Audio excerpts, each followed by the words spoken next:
प्राजक्ता एकटीच शून्यात पाहत बसलेली. आजूबाजूला काय चाललंय याची तिला कल्पनाच नव्हती. तिचे लग्न होऊन जवळपास 4 महिने उलटले होते. पुण्याजवळ असलेल्या एका छोट्या गावात ती पाटलांच्या घरात सून बनून आलेली. नवीन घरात आल्यापासून ती चांगली सुरळी होती. तिची सासू तिचे खूप लाड करत होती. नवरा देखील प्रेमळ होता. पण आज परिस्थिती काहीतरी वेगळीच होती. सकाळी उठल्यापासून ती वेगळ्या जगात वावरत होती. तिचा नवरा म्हणजेच आशिष तिच्याशी बोलत होता, पण ती फार काही उत्तर देत नव्हती. त्याला वाटलं तिला बरं नसेल म्हणून ती अशी वागते. त्यामुळे त्याने तिला फार काही विचारलं नाही आणि तिला आराम मिळावा म्हणून काही सांगितलं देखील नाही. तो खाली गेला. त्याची आई म्हणजेच अनिता यांना त्याने प्राजक्ताच्या अवस्थेबद्दल सांगितलं. यावर अनिता म्हणाल्या, अरे काहीतरी होत असेल तिला, तू जा कामाला, मी बघते. इतक्यात अनिता यांची धाकटी सून म्हणजेच त्यांचा लहान मुलगा तेजस, त्याची बायको कविता आत आली. प्रेमविवाह असल्याने तिचे आणि तेजसचे लग्न प्राजक्ताच्या आधी झालेले. त्यामुळे इतके दिवस ती घरात एकटीच वावरत होती. ती आत आल्यावर अनिता तिला म्हणाल्या, अगं त्या प्राजक्ताला बघ काय झालंय. कविता म्हणाली, काय झालं त्यांना.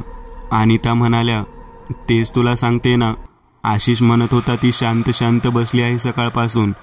कविता म्हणाली, बरं आई, आलेच मी जाऊन. कविता वरती प्राजक्ताच्या खोलीमध्ये आली. प्राजक्ता अजूनही तशीच बसलेली. प्राजक्ताला पाहून ती म्हणाली, काय झालं ताई, आशा का बसल्या आहात. प्राजक्ता काहीच बोलली नाही. इतक्यात तिला कपाटाजवळ काही दिसलं. एक विचित्र बाई बसलेली तिथं. प्राजक्ता काहीच बोलली नाही. इतक्यात तिला कपाटाजवळ काही दिसलं. एक विचित्र बाई बसलेली तिथं. हातात पांढऱ्या बांगड्या, विस्कटलेले केस, गळ्यात दागिने. ती हिडीस हसत प्राजक्ताकडे पाहत होती. प्राजक्ता डोळे फाडून तिच्याकडे पाहत होती. तिच्या डोळ्यात भीती स्पष्ट दिसत होती. ती पलंगावरून उठून किंचाळत पळाली. तसं तिथेच उभी असलेल्या कविताला धडकली. पण कविताकडे लक्ष न देता ती तशीच मागे पाहत उभी होती. ती थरथरत होती. कविता तिला सावरतच म्हणाली, काय झालं ताई, काय पाहताय तिथे. प्राजक्ता बोट दाखवत म्हणाली, ते बाई. कोण बाई, मला तर नाही दिसत. प्राजक्ता काहीच बोलली नाही. इतक्यात अनिता तिथं आल्या. त्या दोघींना पाहून म्हणाल्या, काय चाललंय तुम्हा दोघींचं. मी प्राजक्ताचा आवाज ऐकला खाली म्हणून घाईत वरती आले. आहो आई, ताईंना एक बाई दिसते. काय, कोण बाई. तेच तर नाही माहीत म्हणून या अशा घाबरलेल्या आहेत. प्राजक्ता तू पड थोडा वेळ पलंगावर, मी डॉक्टरांना बोलावते. प्राजक्ता घाबरत म्हणाली, आई तुम्ही थांबा ना. अनिता म्हणाल्या, अगं ही कविता आहे की. प्राजक्ता पलंगावर झोपली.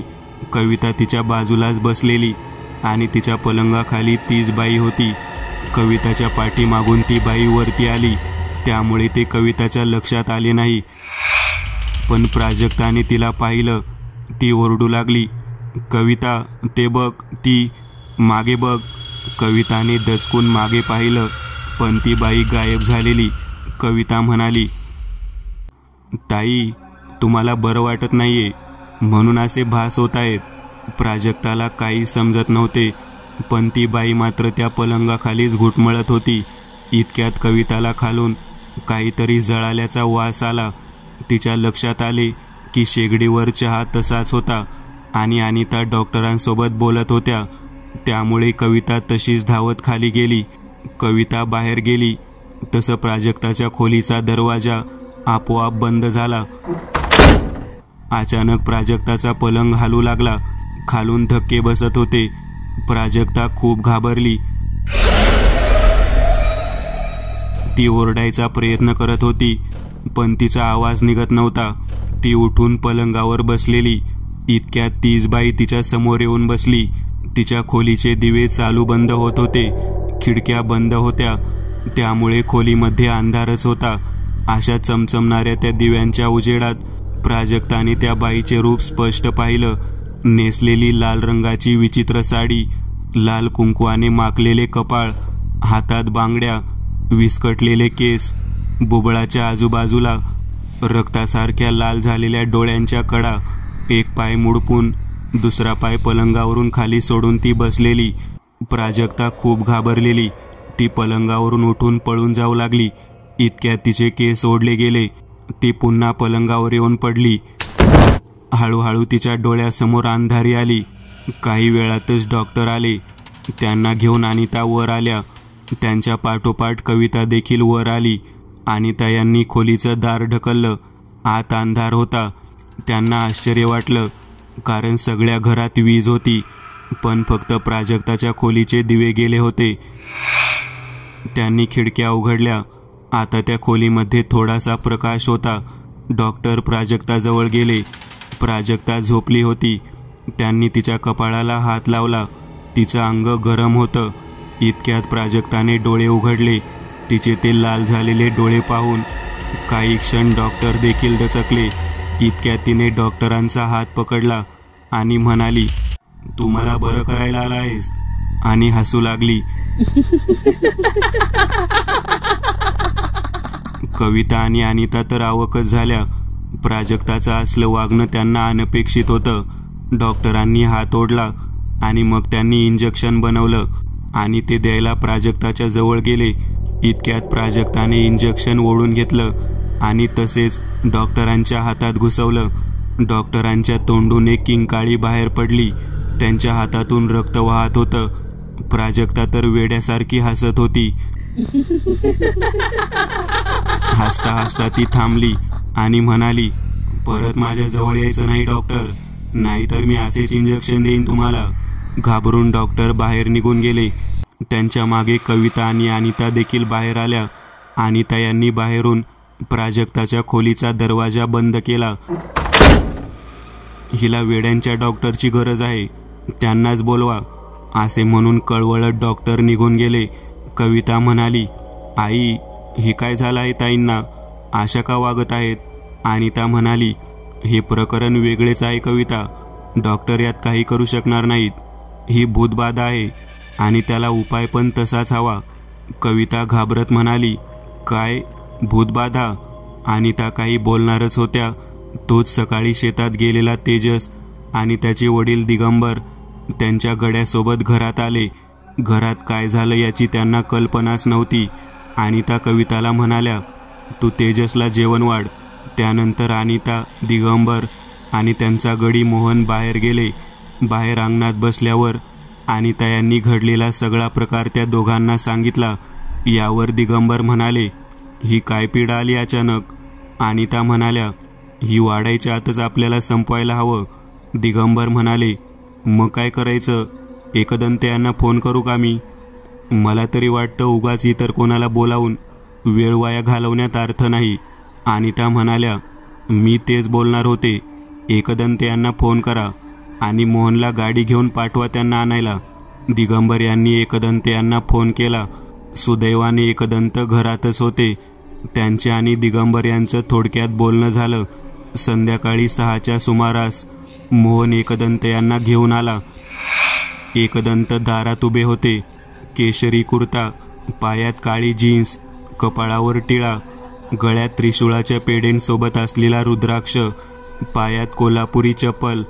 त्यांनी घरात पाऊल ठेवताच त्यांना जाणीव झाली की काहीतरी वेगळं आहे इथे. आत येऊन ते सोफ्यावर बसले. तिथे अनिता यांनी घडलेला सगळा प्रकार त्यांना सांगितला. एकदंत म्हणाले, "असे आहे तर घरात आल्यावरच मला जाणवलं काहीतरी वेगळं आहे इथं, म्हणजे एक नकारात्मक ऊर्जा जाणवते." दिगंबर म्हणाले, "एकदंत, तुमच्यावर आमचा पूर्ण विश्वास आहे. तुम्ही आम्हाला यातून बाहेर काढा." एकदंत म्हणाले, "आधी आपण प्राजक्ताला पाहून येऊ, मग बघूयात काय करता येईल." एकदंत, दिगंबर, अनिता तिघेजण प्राजक्ताच्या खोलीमध्ये आले. बाहेर सूर्य अस्ताला गेल्यामुळे खोलीमध्ये अंधारच होता. एक मोठा टॉर्च घेऊन कविता त्यांच्या मागे वरती आली. प्राजक्ता अजून पलंगावरच पडलेली. एकदंत आत आले तेव्हा तिने अचानक डोळे उघडले. ती पलंगावर उठून बसली. तिचे केस विस्कटलेले, चेहऱ्यावर काळे डाग होते, डोळे तर लाल भडक झालेले. तिची बैठक तीच होती. एक पाय दुमडलेला आणि दुसरा पाय पलंगावरून खाली सोडलेला. तो पाय हलवत तिने नजर वर करून एकदंत यांच्याकडे पाहिलं. कविताने टॉर्च तिच्याच दिशेने रोखला असल्याने तिच्या चेहऱ्यावर होत असलेले बदल एकदंत यांना स्पष्ट दिसत होते. ती त्याच जळजळीत नजरेचा कटाक्ष टाकत म्हणाली, तू आलायस मला अडवायला? कशाला? कशाला हाकनाक मरतो? निघीतून. आता मात्र दिगंबर, अनिता, कविता तिघेही घाबरले होते, कारण त्यांना हा प्रकार अपेक्षित नव्हताच. एकदंत शांत होते. एकदंत पुढे गेले तसं प्राजक्ता मागे गेली आणि तिचं डोकं भिंतीवर आपटून घेतलं. एकदंत थबकले. प्राजक्ता हसून म्हणाली, काय रे, ये आता पुढे. तू जरा जरी पुढे आला तर मी हिचा जीव घेईल. तरी देखील एकदंत थांबले नाहीत. ते पुढे गेले तसं प्राजक्ताने पुन्हा तिचं डोकं भिंतीवर जोरात आपटलं. एकदंत आता थांबले. ते विचारात पडले. आजवर असा अनुभव त्यांना कधी आला नव्हता. ते म्हणाले, चला आपल्याला परत जायचे. असे म्हणून ते मागे फिरले.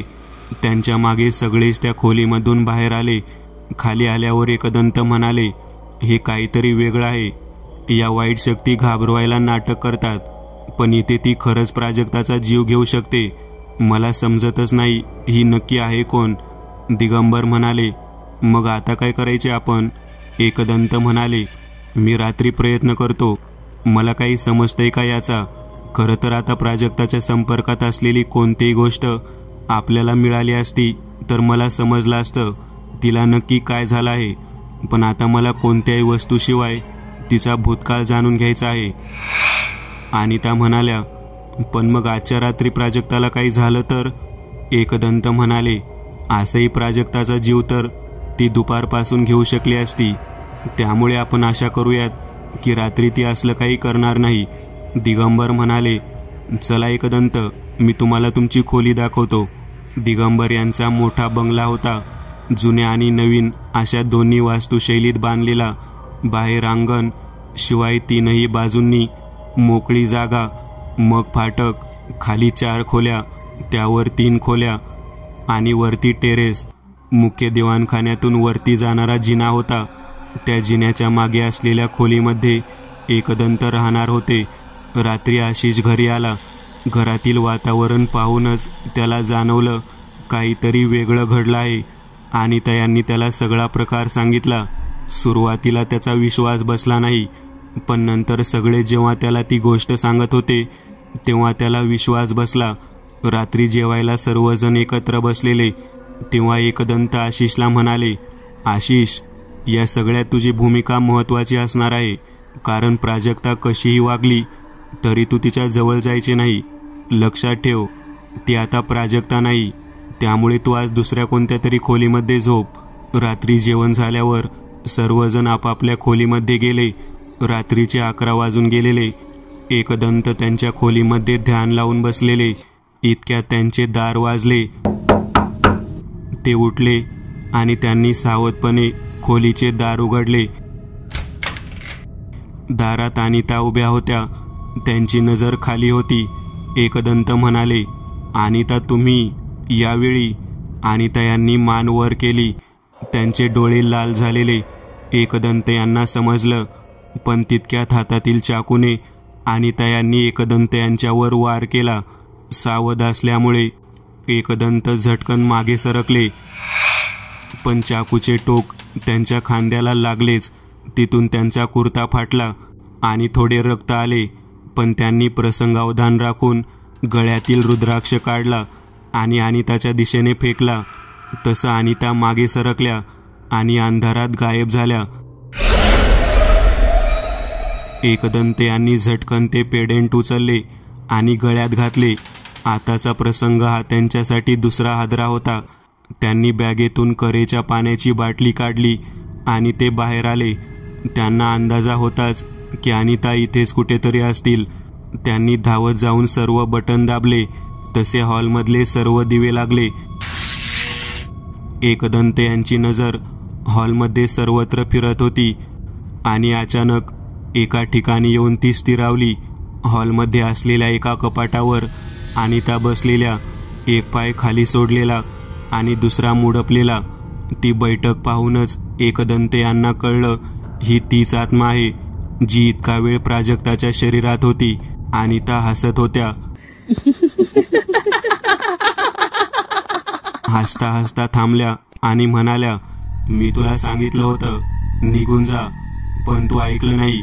हे बोलतानाच त्या थांबल्या आणि प्रचंड वेगाने त्यांनी खाली उडी मारली आणि पुढच्या क्षणी त्या एकदंत यांच्या समोर होत्या. त्यांनी काही करायच्या आतच एकदंत यांनी करेचे पाणी त्यांच्यावर शिंपडले. त्याच क्षणी अनिता खाली कोसळल्या. तितक्या तिथे दिगंबर आणि आशिष तिथे आले. अनिता यांना असे खाली पडलेले पाहून त्यांना धक्का बसला. दिगंबर म्हणाले, काय झालं एकदंत? एकदंत म्हणाले, ती आत्मा आता अनिता यांच्या शरीरात होती. माझ्यावर हल्ला देखील केला तिने. मला समजेना नक्की काय होते हे. आशिष म्हणाला, पण मग आता काय करायचं? एकदंत म्हणाले, तू पाणी आण. आपण आधी अनिता यांना शुद्धीत आणू. काहीच वेळात अनिता शुद्धीत आल्या. तिथं सगळे बसले होते. एकदंत म्हणाले, काय झालं अनिता? तुम्हाला काही आठवतंय का? अनिता म्हणाल्या, मी झोपले होते शांत. इथं कशी आले ते मलाच माहीत नाही.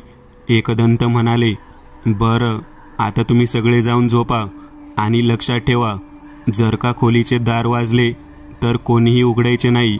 मी तुम्हा सर्वांच्या खोलीबाहेर एक रेघ आखून ठेवेन. ती वाईट शक्ती तुमच्या खोलीमध्ये येणार नाही. एकदंत हे बोलतच होते. इतक्यात त्यांचे लक्ष प्राजक्ताच्या खोलीकडे गेले. खोलीमधून तेजस बाहेर येत होता. त्याला पाहून आशिषने त्याला खाली बोलावले.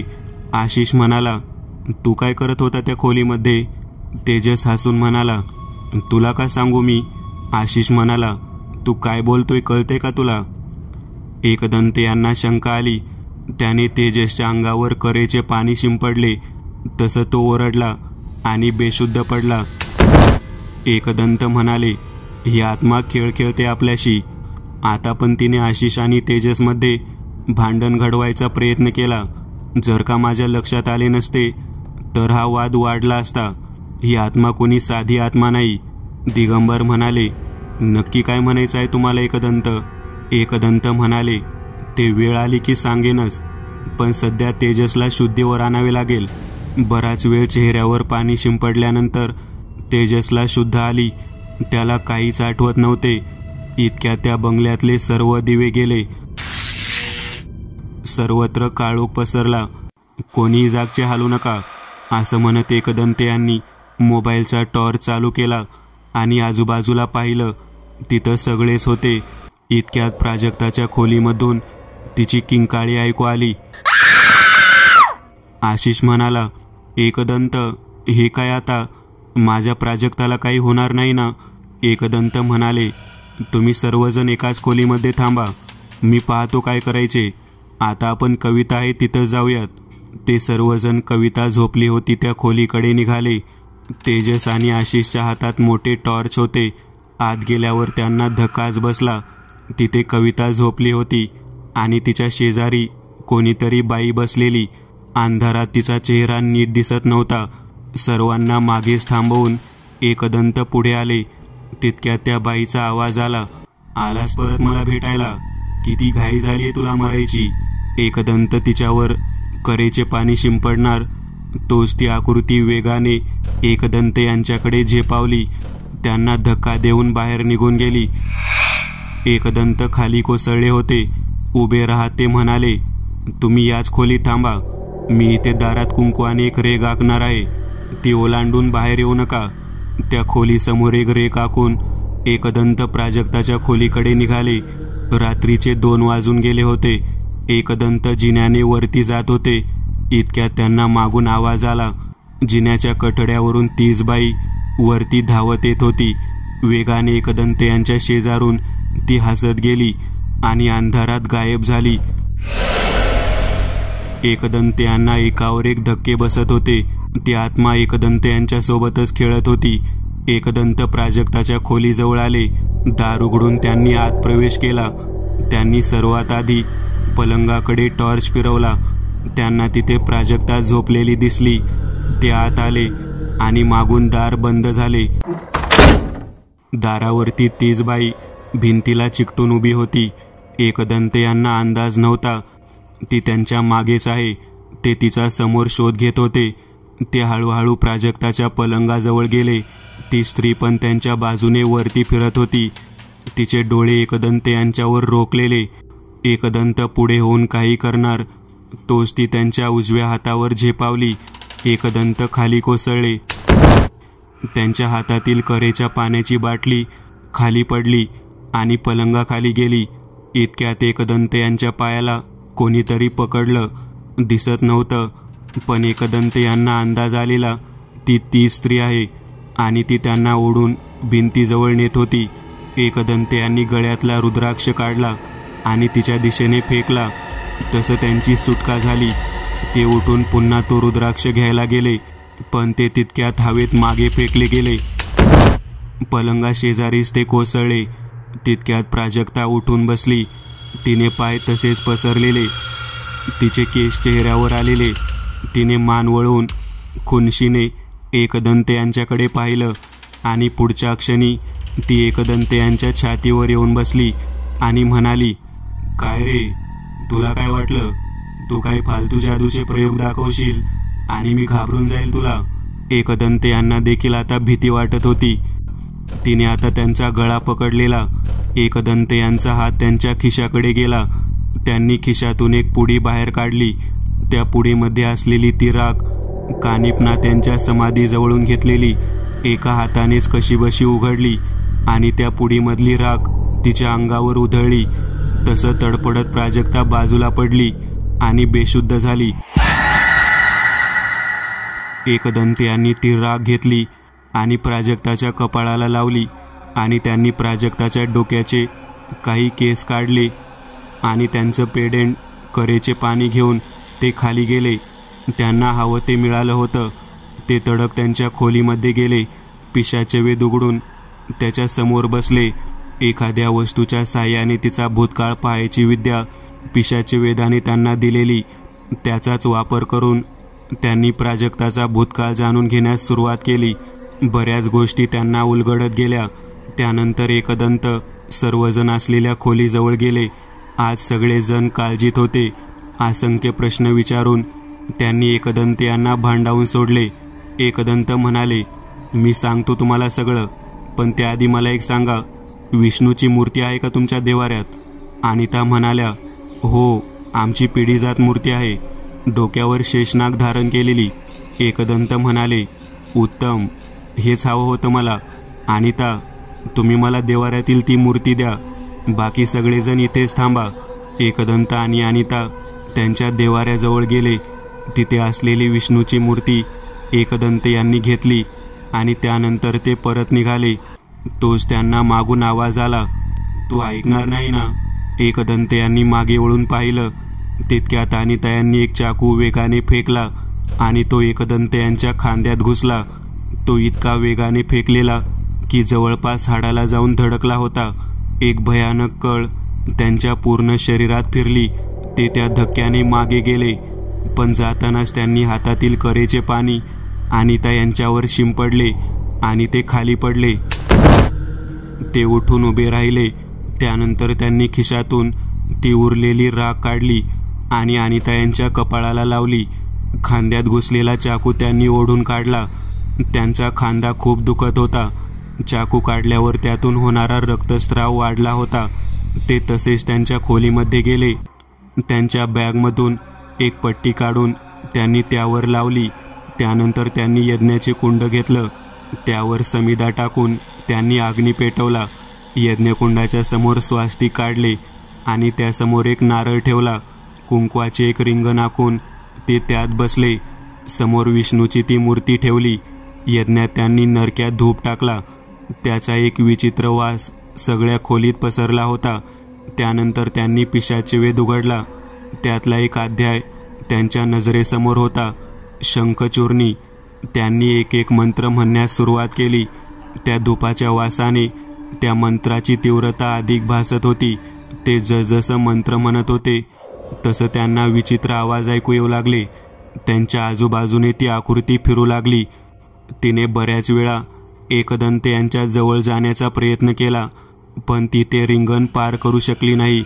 एकदंत यांनी पिशाची वेदातील मंत्रानुसार विष्णूला आवाहन केले. सर्व मंत्र संपल्यावर ती फिरणारी आकृती त्या स्वस्तिकाजवळ येऊन थांबली. ती अजूनही रागाने एकदंत यांच्याकडे पाहत होती. एकदंत तिला म्हणाले, तुला काय वाटलं? तू असं मला घाबरवशील आणि मी निघून जाईल? खरं तर तुझी ताकद माझ्या लक्षात आली आहे. आता मी तुला त्या सूर्यचंद्रिमासारखं माझा गुलाम करून घेऊ शकतो, पण मला तसलं काही करायचं नाही. शेवटी तिनं तिचं शेवटचं हत्यार उपसले, तिच्या हातातील बांगडी. ती बांगडी तिने एकदंत यांच्या दिशेने फेकली, पण एकदंत यांनी मध्ये ती विष्णूची मूर्ती धरली. ती बांगडी तिथेच जळाली. आता एकदंत यांनी तिच्यावर करेचे पाणी शिंपडले. ती तडफडू लागली. तिला त्या स्वस्तिकातून बाहेर पडणे जमत नव्हते.